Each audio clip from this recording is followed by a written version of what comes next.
Bismillahirrahmanirrahim. Elhamdülillahi Rabbil alemin. Vessalatu vesselamu ala Rasulina Muhammedin ve ala alihi ve ashabihi ecma'in. Musulman doğrumuz soraptır. Men täzeil bellämok, ýöne maşgalam belleýär. Şu ýagdaýda näme etmeli? Etmeli zat şu: ilki bilen, delili bilen, süýjü dil bilen, ýumşakluk we edep bilen gowy düşünürmeli. Dawa etmeli däl, jedel etmeli däl, söwüşmeli däl, çekeleşmeli däl. Dogry usul bilen, edep bilen haky ýetirmelidir. Sen düşündürenden soňra ýene şol haram işe dowam etseler, haky kabul edip etmezlik olaryň öz işleridir. Ondan aňyrsy bize değişli däl. Kepene her kimin ýeki özüni dolaýarlar, gabra her kimin ýeki özü girýär. Allah Taala'nın öňünde her kim özüne jogap berjekdir. Haky bilýänleriň boynunyň borjy bilmeýänlere ýetirmekdir. Haky eşitdirmekdir. Hidayet, dogry ýola salmak Allah Taala'nın elindedir. Biz haky insanlara ýetirmeli we Allah Taala'dan olaryň haka düşünmekleri üçin dilek etmelidir. Gysgaça soragyňyzyň jogaby şu: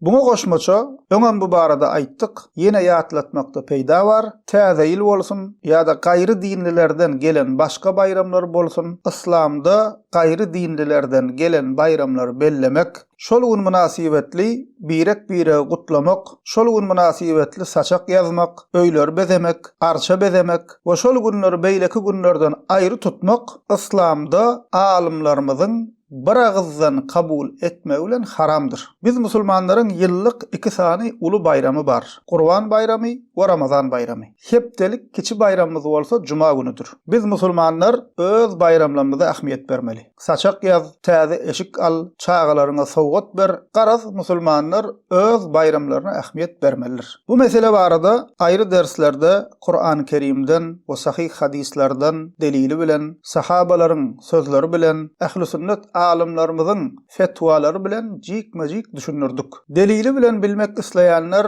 bu meseleni anyk öwrenmek isleýänler şol derslerimizi dinläp bilerler. Hristiýanlaryň täze ýylny bellemek haram diýen men däl. Yüzyıllardır alimlarımız, öwliýalarymyz bunu kitaplarynda ýazyp gelýärler. Biz diňe bilmeýän musulman doganlarymyza şunu ýetirýäs. Öňşi zatlary bilmeýän bolsaň, inni öwren diýäs. Şu hakykatlary ýetirmekden maksat näme? Ilki bilen Allah Taala'nın razylygydyr. Çünkü haky bilip aýtmasaň, haky gizleýänlerden bolýan. Soňra musulman doganlarymyza, hususan türkmen halkymyza gowluk isleýäs, ýamanlygymyz ýok. Musulman doganym, garagöz türkmen doganym, Kıyamet günü Allah Taala'nın öňünde günäkär bolma. Peygamberimiz sallallahu aleyhi ve sellemin öňünde yüzgara bolma. Kafirleriň agzyny öýkenip özüni kiçeltme diýip gowluk isläp şu zatlaryň haramlygyny bilmeýän kişilere ýetirýäs, eşitdirýäs. We alhamdulillah şu haramlykdan toba edýän maşgalalar